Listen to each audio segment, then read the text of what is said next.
Hi there. So, in this video I'm going to talk a little bit about Gravesend and how you might read it, what it is, what we can do with it, why I picked it, those sorts of things. It's, in a lot of ways, very different from Hamlet. Hamlet might be the most famous ghost story in English language literature.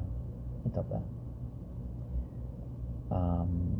These poems are somewhere between a story and like an investigation of what ghosts are, what they mean to us, where they come from, how we imagine them.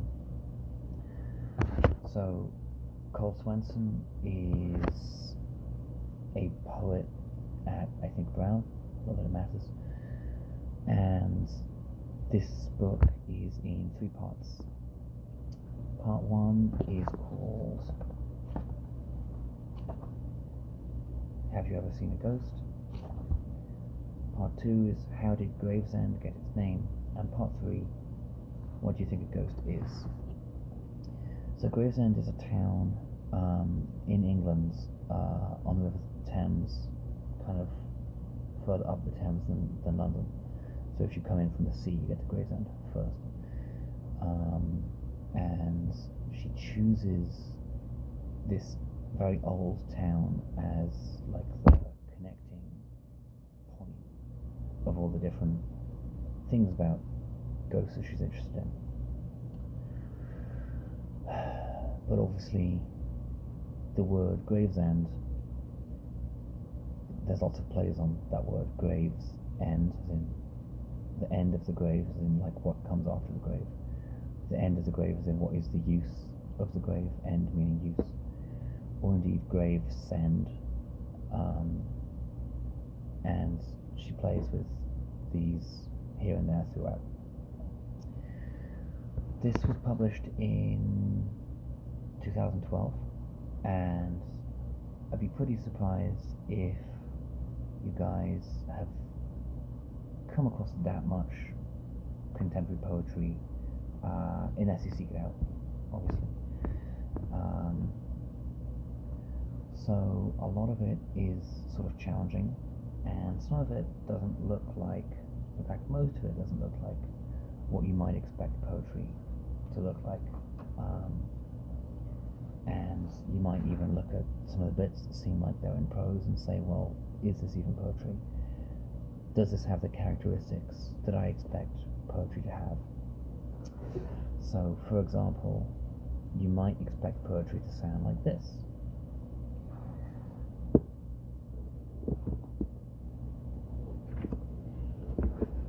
Tiger, tiger, burning bright, in the forests of the night, what immortal hand or eye could frame thy fearful symmetry?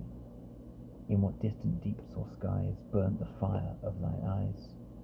On what wings dare he aspire? What the hand that sees the fire?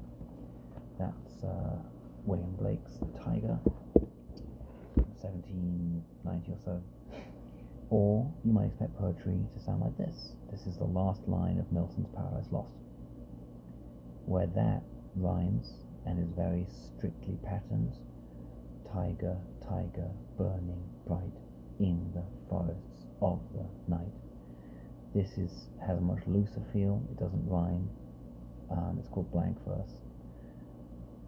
They, Adam and Eve, they've just been cast out of the Garden of Eden, and this is the sentence that sees them thrown out into the world beyond.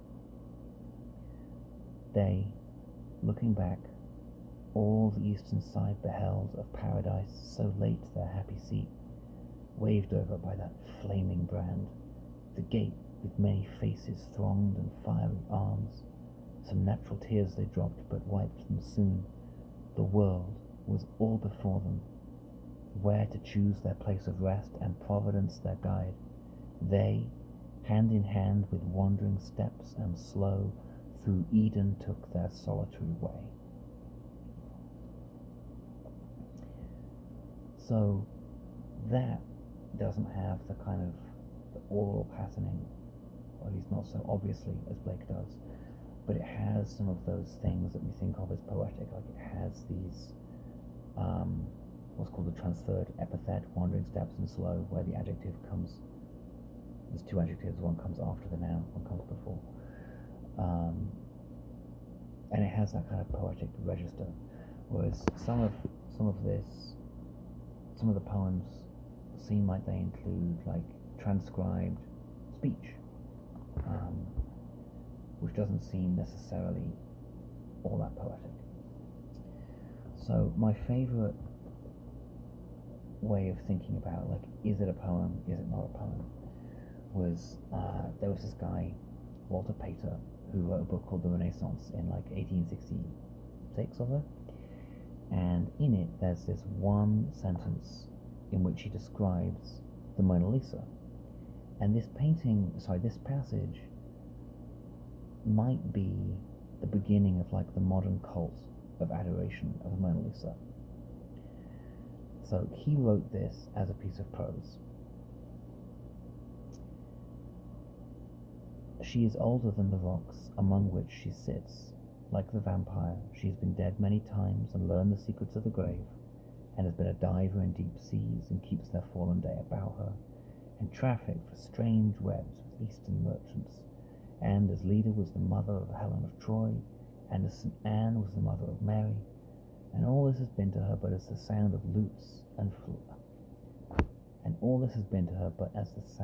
lyres and flutes, and lives only in the delicacy with which it has moulded the changing lineaments and tinged the eyelids and the hands. There's one long sentence about the Mona Lisa. About 70 years later,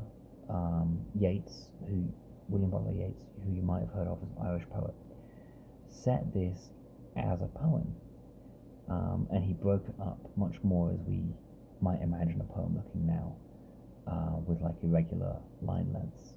So I'm going to read it this time as Yeats broke it up to look like a poem, and he's called the poem Mona Lisa,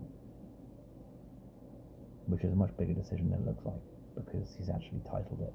The sentence wasn't titled before. This is the poem. She is older than the rocks among which she sits.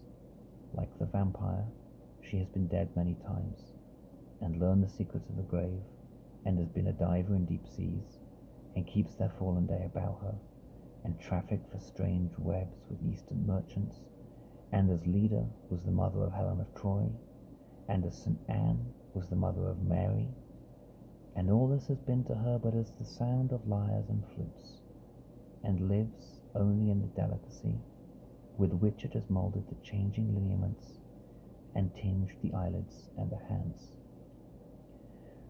So perhaps you can hear in how I'm reading that it's sort of structured differently. I don't know if it's visible to you here, but that's how it looks when it's broken up as a poem. So the question Yeats is asking is not, is this a poem, but if we say, okay, sure, this is a poem, what changes? If we look at this bit of writing as a poem, then what? What's different? And that's how I kind of would suggest that you look at some of the stuff in Gravesend. It might look like prose, some of it, but if you say to yourself, well, this is a poem that happens to have a bit that's in prose, what seems different to you? What kind of jumps out as poetic that might not have seemed poetic before? There are also some decisions that Swensen makes about how her lines look, which we're going to come to. You see that the lines are broken up in this particular way, as though these gaps are kind of passing through it. And that's something to bear in mind. So I'm going to stop this here.